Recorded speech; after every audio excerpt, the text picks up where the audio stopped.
他才16岁，真的能行？行不行？试一试不就知道了。你小子最好真有几分本事。太简单了，我要做巨灵吻。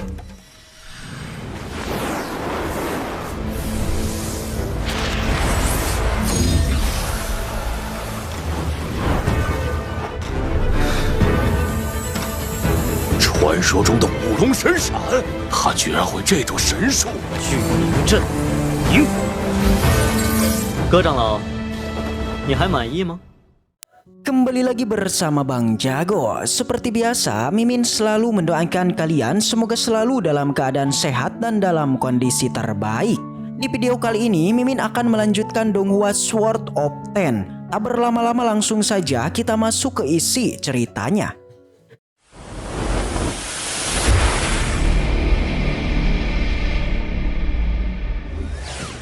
Cerita dilanjutkan setelah Lin Tian keluar dari Paviliun Libao. Dia kemudian melanjutkan aktivitasnya dengan melakukan sebuah pelatihan di pegunungan.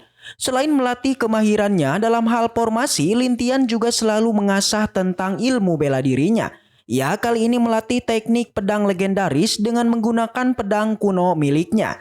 Selain itu, Lin Tian juga melatih teknik tinju bayangannya agar kekuatannya bisa setara dengan teknik pedangnya.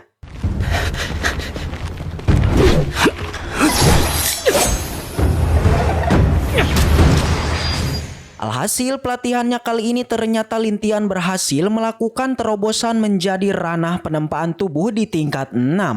Bahkan selain dari terobosannya, Lin Tian merasa peningkatan kekuatannya itu mengalami kemajuan pada semua aspek. Dan akhirnya waktu pun berlalu dan kini saatnya Lin Tian akan pergi ke guil formasi untuk mengetes kekuatannya. Singkat cerita, Lin Tian pun sampai di guil formasi. Seperti biasa, sebelum masuk, Lin Tian terlebih dulu mengubah penampilannya. Di dalam guil formasi ternyata sangatlah ramai. Di sana terdapat beberapa praktisi formasi yang selalu melakukan pembelajaran di guil ini. Semua orang yang ada di tempat ini bisa dikatakan merupakan para murid guil formasi. Lin Tian kemudian memasukinya dan langsung menuju ke tengah-tengah mereka. Di perjalanan santer terdengar beberapa obrolan dari dua murid yang kini membahas tentang sebuah harta yang telah mereka dapatkan. Namun obrolan itu terhenti dikala mereka melihat adanya eksistensi pria muda yang sangat misterius datang ke guil ini. Di sana Lin Tian ditemui oleh seorang gadis. Dia menanyakan tujuan kedatangan Lin Tian ke guil ini. Kemudian Lin Tian mengatakan bahwa dia ini ingin melakukan ujian sertifikasi untuk menjadi master formasi. Sontak mendengar hal itu, semua orang yang ada di guil formasi itu menjadi gempar. Mereka tentu saja langsung meremehkannya karena apa yang dikatakan Lin Tian itu sebenarnya adalah sebuah candaan. Di mana mereka beralasan Lin Tian ini terlalu muda dan tak mungkin untuk melewati ujian di guil ini. Dua orang yang melihat kedatangan dari Lin Tian tentu saja bertanya-tanya tentang asal-usul pemuda berjubah itu. Selain dari para murid di atas balkon, terlihat juga 3 murid di bawah juga kembali meremehkan Lin Tian. Di mana mereka mengira perkataan Lin Tian barusan itu pastinya hanyalah sebuah lelucon belaka. Yakni mereka sudah pasti mengira pemuda berjubah ini tak akan sanggup untuk melewati ujian sertifikasi menjadi master formasi. Tentu saja wanita di depan Lin Tian juga menjadi kaget bukan kepalang ya. Dia kemudian kembali menanyakan ulang tentang rencana Lin Tian ini. Dan sekali lagi kemudian Lin Tian menegaskan bahwa kedatangannya ke guil formasi, yaitu ingin mendapatkan sertifikasi sebagai master formasi. Alhasil sang pelayan pun akhirnya mengerti dan meminta Lin Tian untuk menunggu terlebih dulu. Karena dia akan menyampaikan tujuan Lin Tian pada tetua guil. Sembari menunggu kedatangannya, Lin Tian terus saja melirik ke semua tempat di guil ini. Dia merasa kagum dengan formasi dan juga tekstur dari guil ini. Tak lama akhirnya tetua guil pun tiba. Sang pelayan mengenalkan sosok tua yang merupakan tetua guil kota Pengjian yang bernama Gejeng. Di mana dia merupakan seorang tetua guil yang akan bertanggung jawab atas ujian master formasi. Langsung saja Tuan Gejeng menanyakan nama dan umur pemuda berjubah ini. 黑袍，16岁。 Kemudian Lin Tian menyebutkan nama samaran yaitu Hei Pao yang berusia 16 tahun. Sontak setelah mendengar umurnya, jelas saja baik sang pelayan maupun sang tetua guil mereka menjadi sangat kaget. Selain itu, Gejeng menjadi sangat marah hingga mengira tujuan kedatangan pemuda berjubah ini hanyalah sebuah main-main belaka. Karena untuk mengikuti sebuah ujian di guil ini biasanya sudah pada tua dan tentu saja ketika mengetahui yang akan melakukan ujian adalah praktisi muda, semua orang di tempat itu menjadi meremehkannya. Tak terkecuali di sana ada si gendut dan juga si jangkung yang merupakan pemeran tambahan juga ikut berkomentar. Menurutnya tidaklah mungkin seorang praktisi umur 16 tahun menjadi seorang master formasi.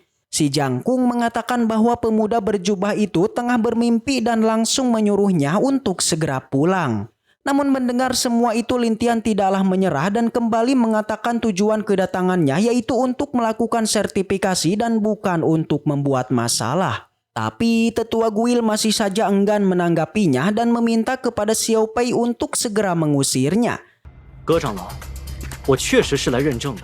Lagi-lagi Lintian kembali mengatakan bahwa dirinya ingin melakukan sertifikasi. Demi untuk meyakinkannya, Lintian mengatakan jika nanti Lintian diketahui berbohong, maka tetua guil diperbolehkan untuk menghukumnya.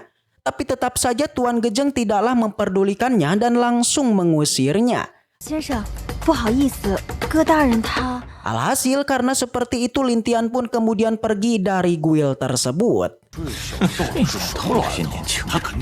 Di perjalanan pulang, Lintian kemudian bertemu dengan Daiken Papiliun Libao. Dia menanyakan mengenai hasil dari Lintian yang telah mendatangi guil formasi. Namun Lintian hanyalah menggelengkan kepala dan menceritakan tentang apa yang sebenarnya terjadi. Langsung saja Tuan Pusi pun menjadi sangatlah marah. Dia lalu mendatangi guil formasi dan menyuruh Gejeng untuk segera keluar.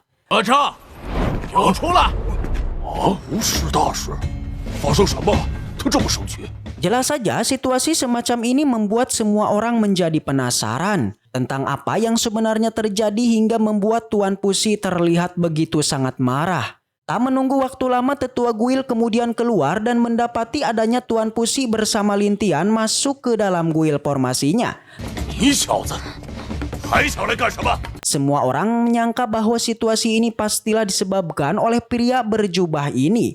Tuan Pusi tertawa keras dan mengatakan kalau tetua guil formasi saat ini sudahlah pikun, di mana ia tidak lagi bisa melihat adanya seseorang dengan bakat yang luar biasa. Mendengar perkataan itu, tetua guil langsung mengira kalau pria berjubah ini adalah murid dari Tuan Pusi. Tapi itu semua disangkalnya, bahkan selain itu Tuan Pusi sampai mengatakan dirinya tidaklah memenuhi syarat untuk menjadi gurunya.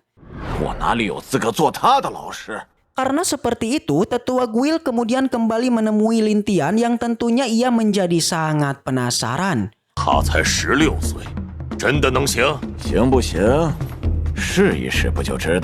Langsung saja Tuan Pusi meminta Xiao Pei membawa semua bahan ujian, di mana masih saja tetua guil enggan percaya kepada Lintian. Mereka bahkan sampai melakukan sebuah taruhan di mana jika Lintian tidak bisa melewati ujiannya, maka Gejeng tak akan lagi menghormati Tuan Pusi. Tapi sebaliknya jika Lintian berhasil, Tuan Pusi meminta agar Gejeng bersedia memberikan sebuah bahan rumput 100 roh.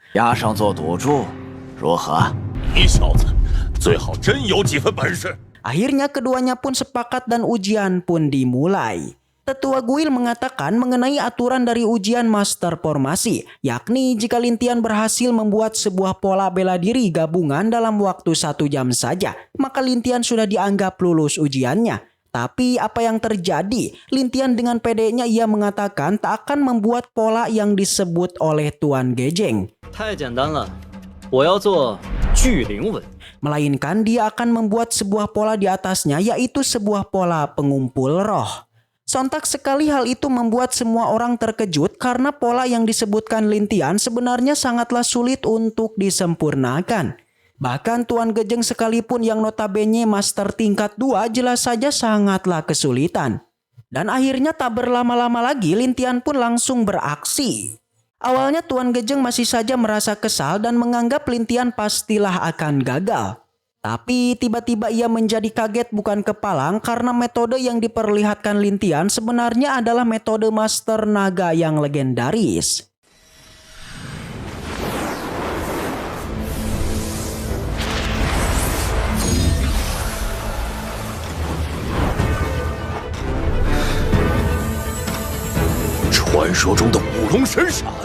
Alhasil tak membutuhkan waktu lama, pemuda berjubah pun akhirnya mampu menyelesaikannya. 巨鱼阵营。葛长老，你还满意吗？ Dan ya, setelah menyelesaikan ujiannya, secara tidak langsung hal itu membungkam semua mulut yang meremehkannya. Tak terkecuali si gendut dan si jangkung, mereka yang tadinya meremehkannya, kali ini berubah menjadi kagum kepadanya. Bahkan Tuan Gejeng saja seketika dibuat kagum hingga ia pun meminta maaf pada Lintian mengenai sikapnya tadi yang telah mengusirnya. Tentu saja di samping Tuan Gejeng ada Tuan Pusi yang juga meminta taruhannya. Yang sudahlah jelas Tuan Gejeng pun memberikan taruhannya yang berupa rumput 100 roh pada Lintian. Selain itu Tuan Gejeng juga memberikan token Master Formasi tingkat 2 pada Lintian. 是二阶空真师文章。二阶。 Tapi di sana Tuan Pusi lantas mempertanyakan kenapa Tuan Gejeng memberikan hanya token formasi tingkat 2 saja.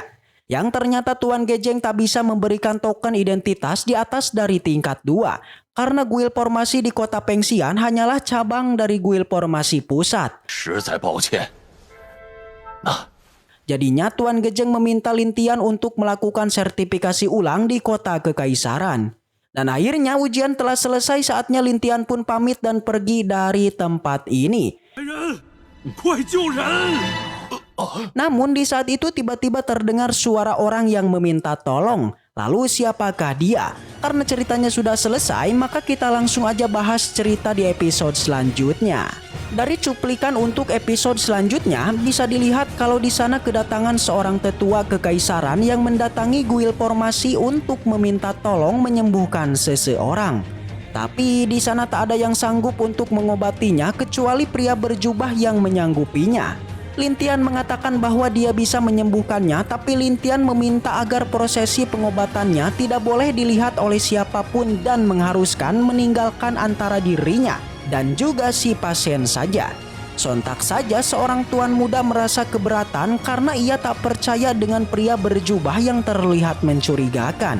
Dia sampai mencoba mengancam Lintian jika saja Lintian berani melakukan tindakan tercela maka dia akan langsung membantainya. Namun Lintian tidaklah menghiraukannya, membuat tuan muda ini pun menjadi murka dan langsung melakukan serangan kepadanya. Lalu siapakah orang yang sedang sakit ini ya? Dan penyakit apa yang sampai di sana tak ada yang mampu kok untuk menyembuhkannya selain Lintian?